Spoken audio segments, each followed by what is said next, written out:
Greetings, everyone. My name is Madeline, and I want to welcome you back to our podcast series, The Way Forward. My co-host Kristiaan will be joining us again soon, but for now, I wanted to talk to you, take this opportunity to consolidate a few concepts we've introduced thus far.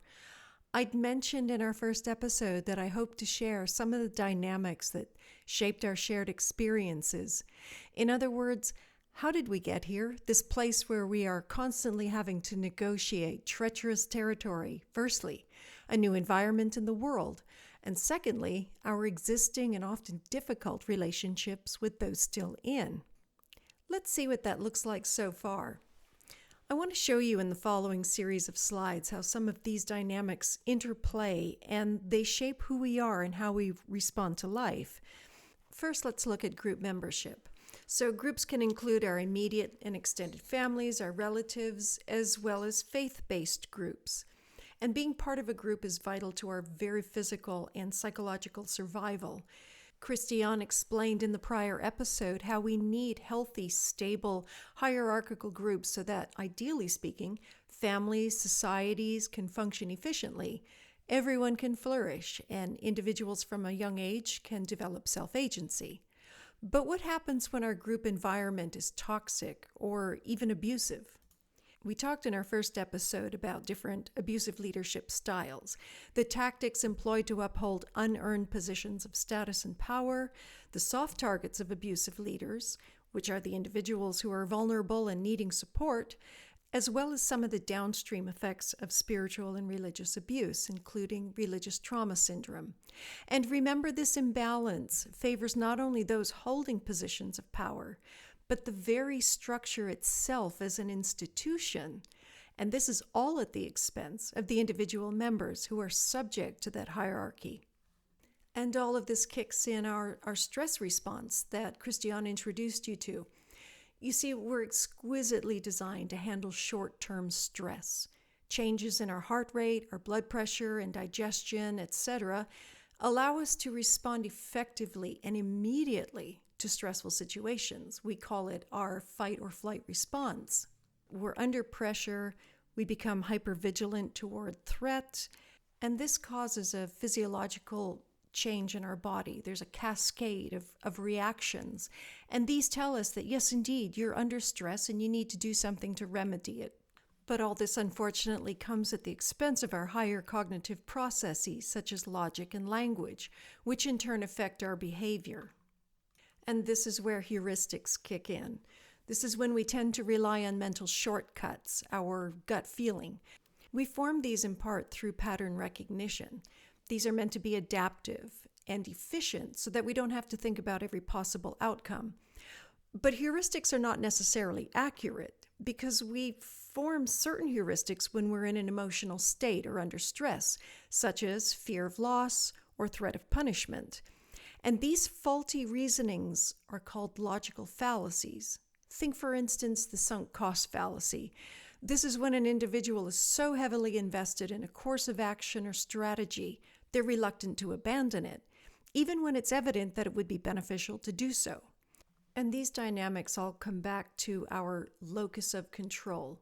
Remember in episode 2, we discussed internal locus of control, that sense of self-agency and resiliency and accountability for one's own experience, rather than feeling at the mercy of one's external environment, be that fate, luck, unseen forces, and even authority figures, both real and perceived.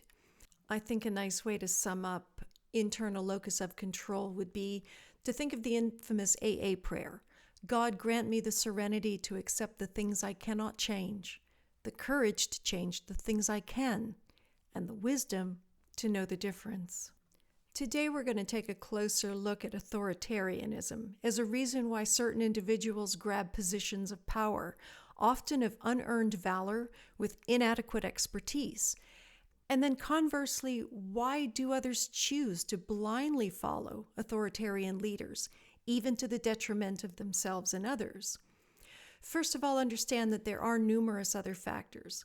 None are absolute, and all fall on a spectrum of severity in their expression. But authoritarianism is a pervasive trait in varying degrees throughout the general population. It shows up in education, politics, law enforcement, and yes, religion. It is everywhere. It informs people's choices, their thought patterns, their worldview, and their outward behavior. So what motivates individuals to seek fewer freedoms, less choice, and conformity over individuality? Well, first of all, the authoritarian is ever hypervigilant to real and perceived threats and must exert dominance over their environment, including people, things, circumstances, and relationships, to change these and mold them as they deem necessary and appropriate. Why? Well, you could say that there are three lenses through which the authoritarian evaluates the world. First, we have security over instability, and often instability is attributed to other groups, for instance, other religions, or let's say apostates. And then we have conformity, for example, preserving traditions and rules that are seen as ideal. And then thirdly is obedience to strong leaders. And this stresses loyal obedience to leaders perceived as protectors, ensuring security through the right leadership. And this is important because it highlights the fact that you have authoritarian leaders, but you also have authoritarian followers. And this is interesting because no matter where the individual falls in terms of status or the pecking order, they are ensured survival in an unpredictable world. So now let's look at some of the fundamental elements, the characteristics or traits that drive the authoritarian. First of all, we see that it's fueled by anger. So individuals with trait anger characterized by hostility and aggression, these are more prone to favor authoritarianism. And that's especially when it stems from genuine financial, social, or emotional suffering and feelings of victimhood. Again, think persecution from the world or apostates.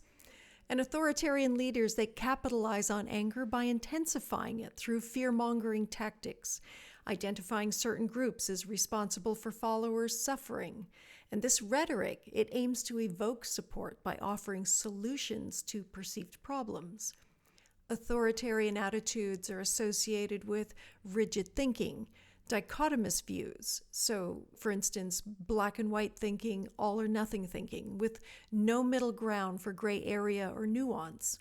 There's also a reluctance to revise beliefs when presented with new information. And this mindset fosters an idealization of leaders and a dehumanization of outgroups.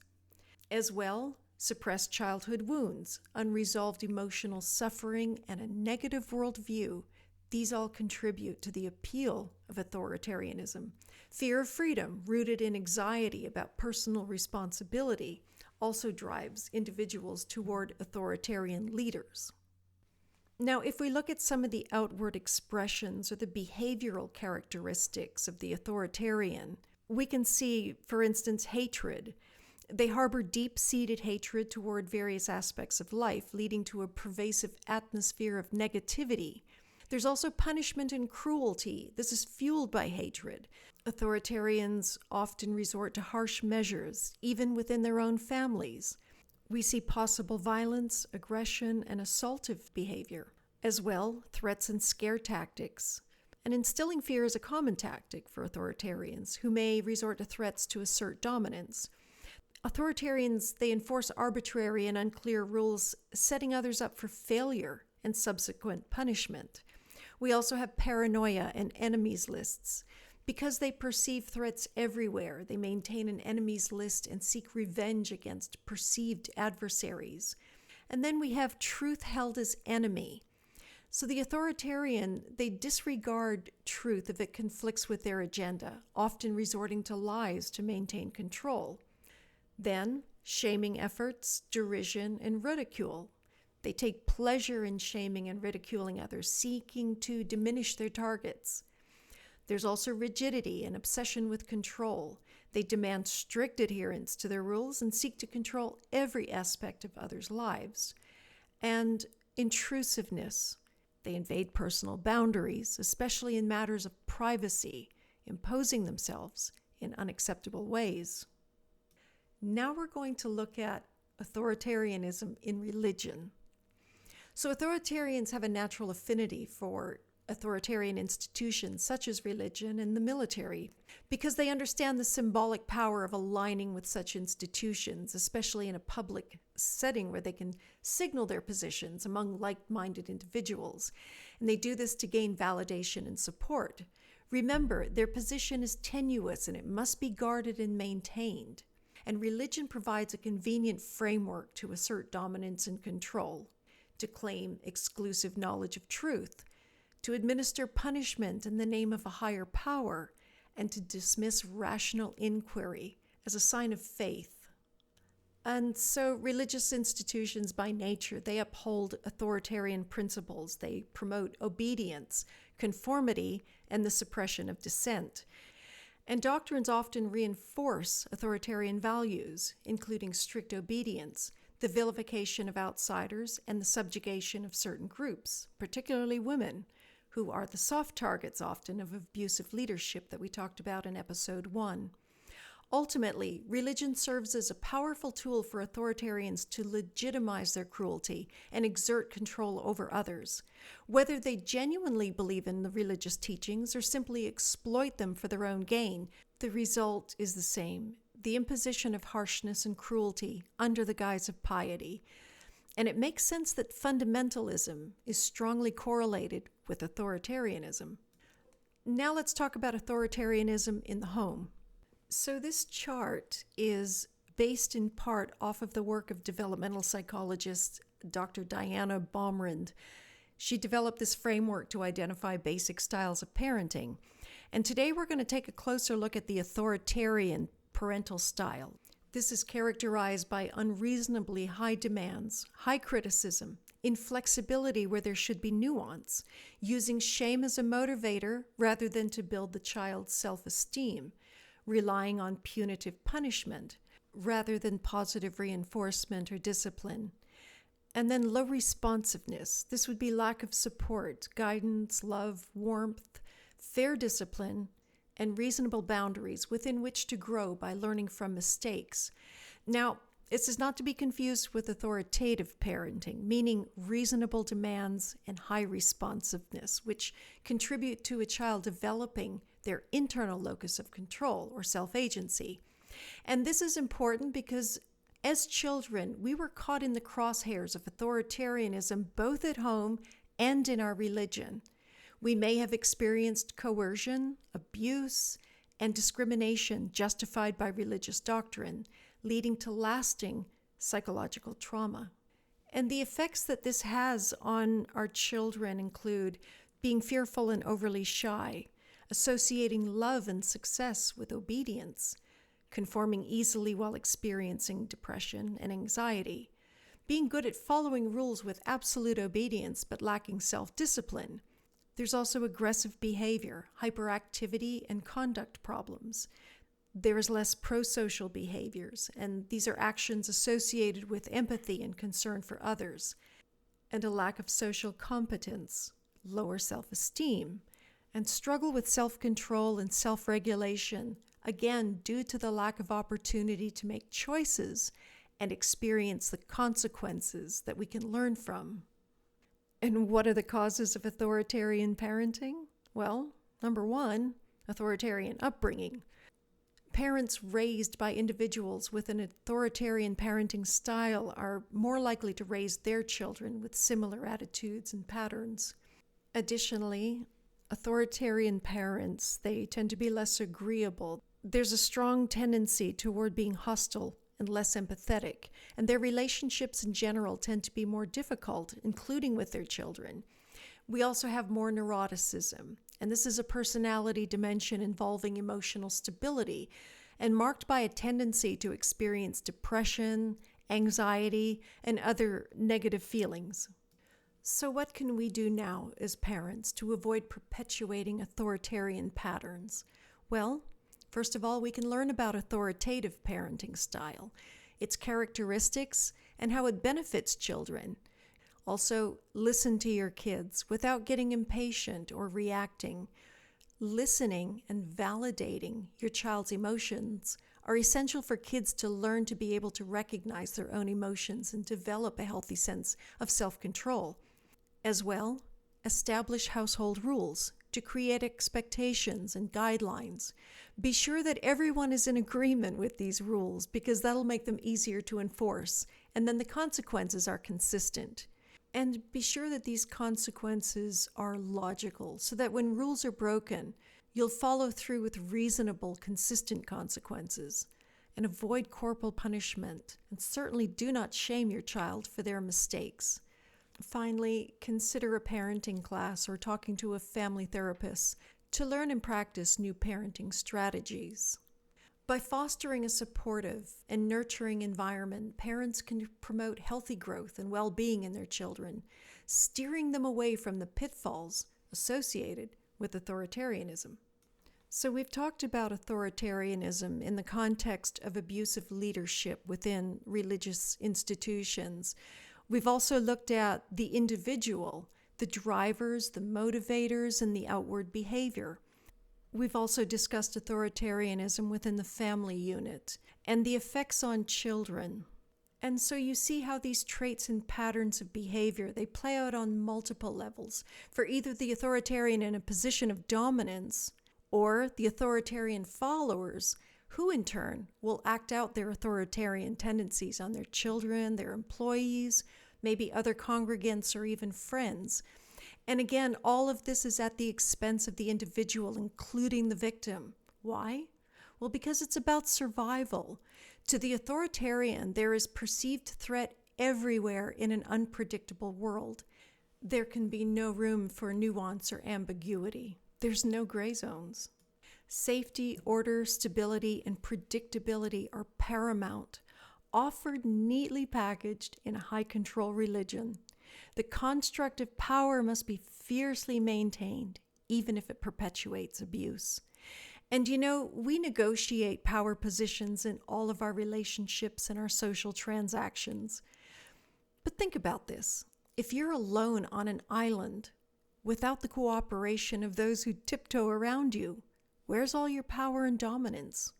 It evaporates. And now the elements will tell you your place in the cosmos. So what can we do?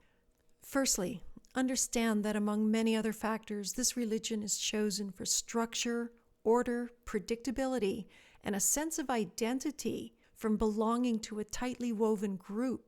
They are frightened of the world, terrified of loss, and desperate to feel safe and relevant. So be realistic in your expectations. Again, everyone is on their own journey and in their own process.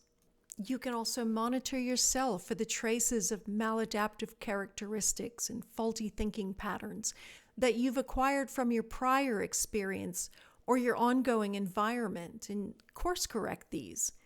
Learn about authoritative parenting and new ways to support your children to help them grow up with self-agency.